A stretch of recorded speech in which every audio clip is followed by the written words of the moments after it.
شریعت کو پورا کرنا۔ مسیح کے پیروکار کے طور پر ہمیں ایک دوسرے سے محبت کرتے ہوئے شریعت کے تقاضے کو منعکس کرنا ہے۔ میں ذکریہ امیر ہوں اور اس بات کی وضاحت کروں گا۔ اب یہاں یسوع نے مبارکبادیوں کی فہرست پیش کی ہے۔ یہ بہت شاندار باتیں ہیں، سب سے پہلے رہنماؤں کے لیے اور پھر یقیناً یسوع مسیح کے تمام پیروکاروں کے لیے بھی ہے۔ مبارکبادیوں کے بعد یسوع نے 2 مستند بیانات پیش کیے ہیں۔ متی 5 باب کی 13ویں آیت میں یسوع نے کہا، تم زمین کے نمک ہو۔ اب یہ بات ذہن میں رکھیں کہ ممکن طور پر یسوع کسی پتھر پر بیٹھا ہوگا اور 12 شاگردوں سے بات کر رہا ہوگا، اور باقی تمام لوگ شاید سن رہے ہوں گے، بلکہ سننے کی کوشش کر رہے ہوں گے، کیونکہ وہ بات کر رہا ہے، چلا نہیں رہا۔ وہ صرف ان مردوں سے مخاطب ہے، تم زمین کے نمک ہو، تم دنیا کے نور ہو۔ یہاں لفظ تم جمع کا صیغہ ہے، اس لیے وہ لوگوں کے گروہ سے بات کر رہا ہے۔ یہ ایک برادری ہے، اور یسوع یہاں ان لوگوں کو برادری کے طور پر تربیت دینے کے مرحلے میں ہے، تاکہ وہ دنیا کی تاریکی میں سرایت کرنے کے قابل ہو سکے۔ اس لیے وہ کہتا ہے تم زمین کے نمک ہو، تم دنیا کے نور ہو۔ اب وہ یہاں دوسرے مذہبی رہنماؤں سے ان کا موازنہ کر رہا ہے، جو کہ نمک نہیں ہے، جو کہ نور نہیں ہے۔ در حقیقت وہ انہیں کہہ رہا ہے کہ میں چاہتا ہوں کہ تم اس بات کو سمجھو۔ میں نہیں چاہتا کہ تم غلط فہمی کا شکار ہو، اور نہ ہی اس بات کو منفی طور پر لو۔ میں اس بات کو یوں سمجھتا ہوں کہ مسیح شریعت کو پورا کرتا ہے۔ اس لیے یسوع نے ان سے کہا، یہ نہ سمجھو کہ میں توریت یا نبیوں کی کتابوں کو منسوخ کرنے آیا ہوں۔ دراصل وہ یہ کہہ رہا ہے کہ تم مجھے ایسی باتیں کہتے ہوئے سنو گے جو شاید یہ تاثر دیں کہ میں شریعت کو منسوخ کرنے آیا ہوں، کیونکہ وہ ان مذہبی رہنماؤں کا سامنا کرنے جا رہا تھا جو کہ شریعت کے ایک نقطہ اور شوشہ کا بہت خیال رکھتے تھے۔ یسوع نے کہا کہ تم مجھے غلط مت سمجھو، کہ یہ نہ سمجھو کہ میں توریت یا نبیوں کی کتابوں کو منسوخ کرنے آیا ہوں، بلکہ پورا کرنے آیا ہوں۔ میں تم سے سچ کہتا ہوں کہ جب تک آسمان اور زمین ٹل نہ جائیں، ایک نقطہ یا ایک شوشہ توریت سے ہرگز نہ ٹلے گا، جب تک سب کچھ پورا نہ ہو جائے۔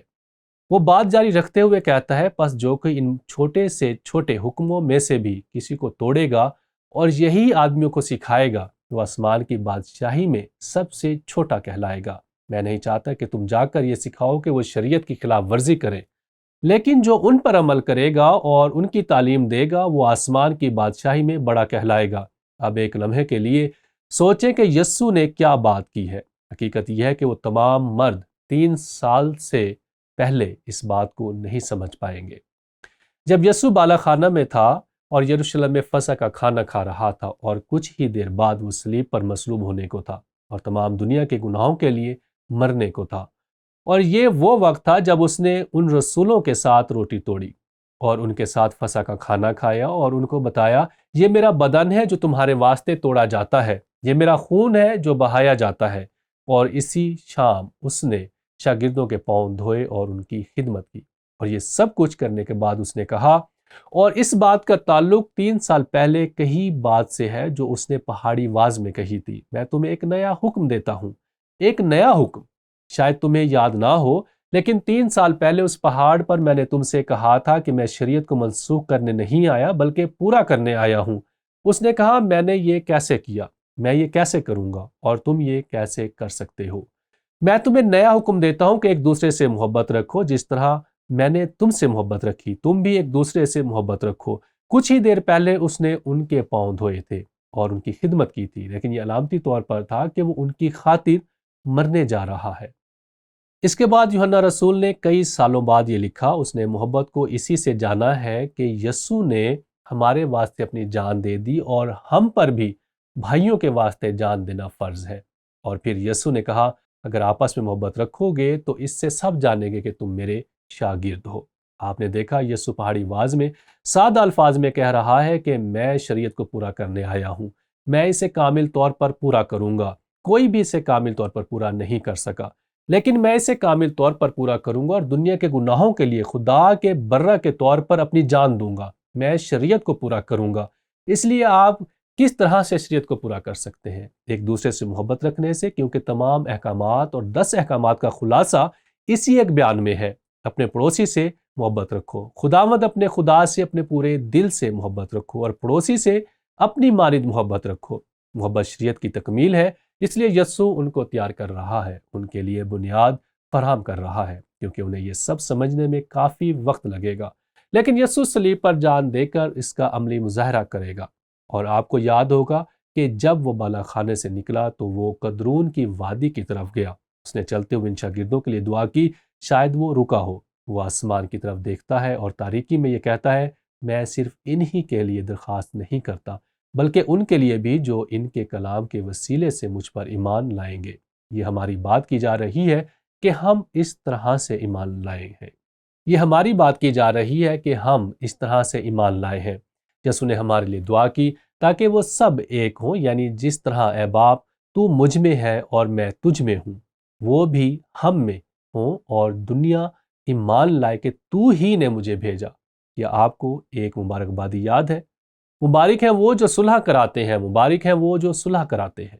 اور صرف ایک ہی چیز ہے جو خدا کے ساتھ صلح کروا سکتی ہے اور ان لوگوں کے درمیان بھی صلح ہو سکتی ہے، یعنی ہم جو یسوع مسیح کے پیروکار ہیں۔ اس لیے یہاں میں سوچ و بچار اور رد عمل کے یہ سوال پیش کرنا چاہوں گا۔ رومیو کے خط میں کس طرح پولس کے الفاظ ہماری اس ذمہ داری کی تصدیق کرتے ہیں کہ ہم محبت کی شریعت کو پورا کریں۔ پولس اپنے الفاظ میں اس بات کو بیان کرتا ہے، آپس کی محبت کے سوا کسی چیز میں کسی کے قرض دار نہ ہو۔ یہ الفاظ جانے پہچانے لگتے ہیں، یہ وہ بات ہے جو یسوع نے کہی تھی، میں تمہیں ایک نیا حکم دیتا ہوں، آپس میں بڑی محبت رکھو۔ اور پھر پولس مزید وضاحت کرتا ہے، جو دوسرے سے محبت رکھتا ہے اس نے شریعت پر پورا عمل کیا، اور اس بات کو یقینی بناتے ہوئے کہ پڑھنے والے غلط فہمی کا شکار نہ ہوں، وہ کہتا ہے یہ باتیں کہ زنا نہ کر، خون نہ کر، چوری نہ کر، لالچ نہ کر، اور ان کے سوا اور جو کوئی حکم ہو، ان سب کا خلاصہ اس بات میں پایا جاتا ہے کہ اپنے پڑوسی سے اپنی مانند محبت رکھ۔ دیکھیں، جب یسوع نے کہا کہ میں تمہیں ایک نیا حکم دیتا ہوں تو وہ محبت کی شریعت کی بات کر رہا تھا، جو تمام 10 احکامات کو پورا کر دیتی ہے، کامل طور پر نہیں، لیکن رفتہ رفتہ ان خصوصیات کو اپنی زندگی سے منعکس کرتے ہیں، جس کی وجہ سے وہ تبدیلی ہے جو یسوع مسیح کے وسیلے سے ہمارے اندر رونما ہوتی ہے۔ اس لیے وہ مزید کہتا ہے، محبت اپنے پڑوسی سے بدی نہیں کرتی، اس واسطے محبت شریعت کی تعمیل ہے۔ اس لیے یسوع اس پہاڑ پر شاگردوں کو تیار کر رہا تھا کہ آئندہ کیا ہونے والا ہے، تاکہ وہ اپنی زندگی گزارتے ہوئے شریعت کو پورا کرے۔ اس لیے زندگی گزارنے کے لیے یہ اصول ہے، مسیح کے پیروکار کے طور پر ہمیں ایک دوسرے سے محبت کرتے ہوئے شریعت کے تقاضے کو منعکس کرنا ہے۔